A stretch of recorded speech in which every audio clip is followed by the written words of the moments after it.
Hello everybody, Jarl Reid, as they say in Newcastle.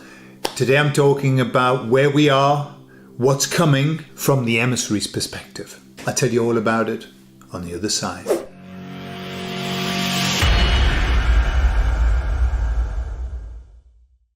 So I asked the emissaries, what's happening? As I always do, what's happening? And they said, everything and nothing.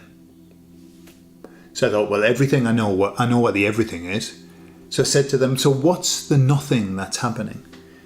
And they said, where we are at the moment is we're in a pause, right? Not pause like an animal's pause. Pause, P-A-U-S-E. And they were saying, both sides are having a breather. And what this showed me was like a wrestling match where the bell's gone and each person's gone to the corner. They're having a little bit of a drink of water. The trainer's mopping the sweat off the brow and fixing the wounds, etc. So I said, so why are we having this break? What's this break about? And they said it's a break in readiness for the big round, the Whopper round. What they said was that both sides have had a battle.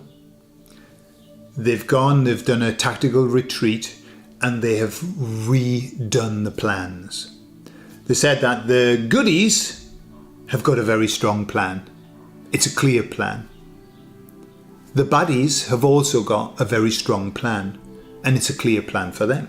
They said that the baddies believe that their plan is going to work.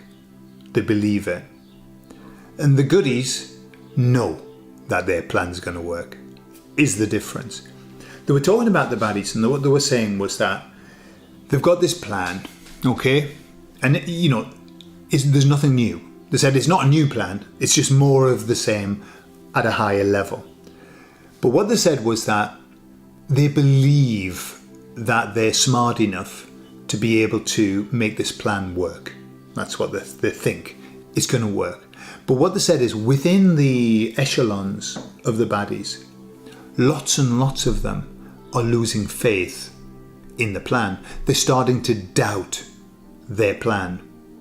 And so we talked about this, the bad actors and things like that they're not doing a very good job. They're starting to worry that the plan isn't going to work. Although in general, they think that it will, which is, we'll just do more of the same, only we'll turn the volume up.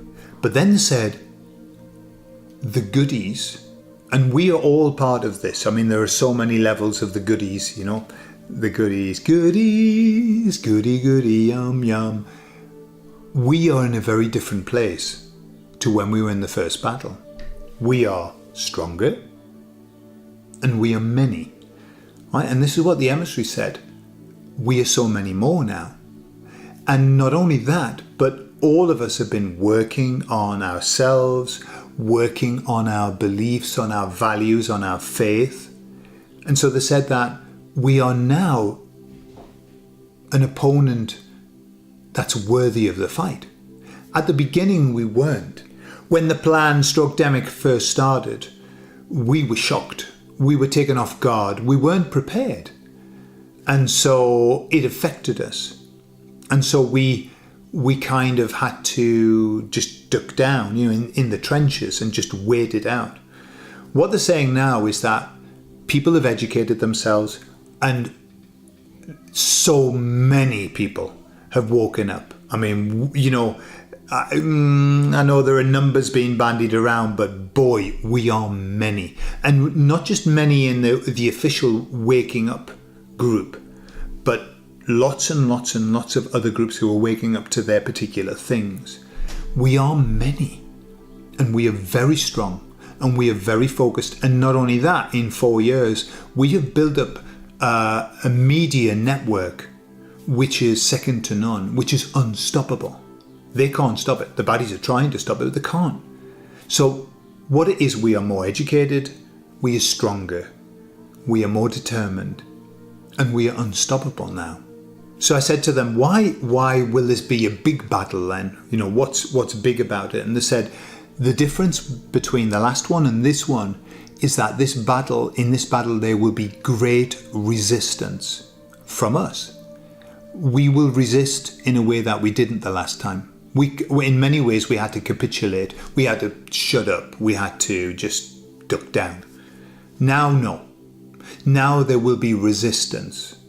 And what they said was this. We've talked about the fact that we have to be observers of what's happening. We have to observe, that's all, and not push back. The resistance that the emissaries are talking about is not a pushback. It's the resistance of no. I do not consent. And that's what the emissaries were they repeated it a few times. The resistance is to not consent, to not capitulate, to not do what they want us to do.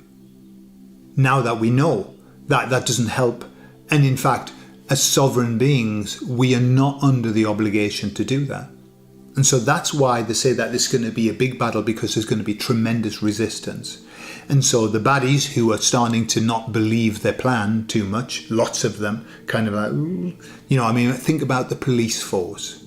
Right? The police force we used as a tool, and still are.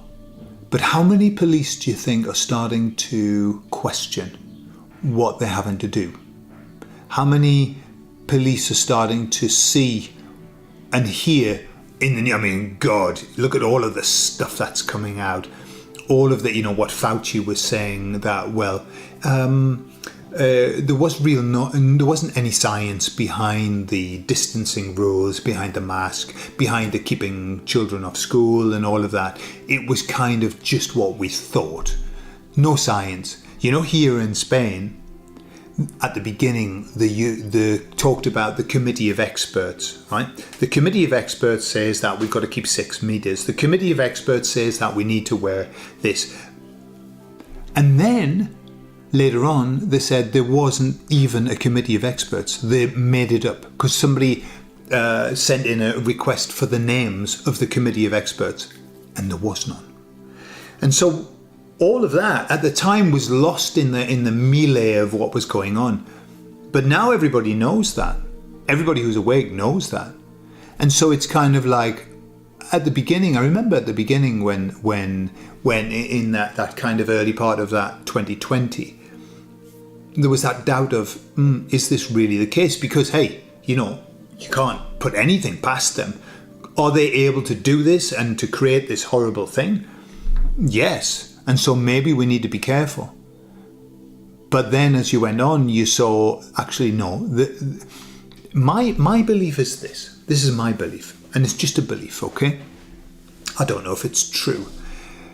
But when I look at the stats of the cases of the COVID and the cases of flu, okay?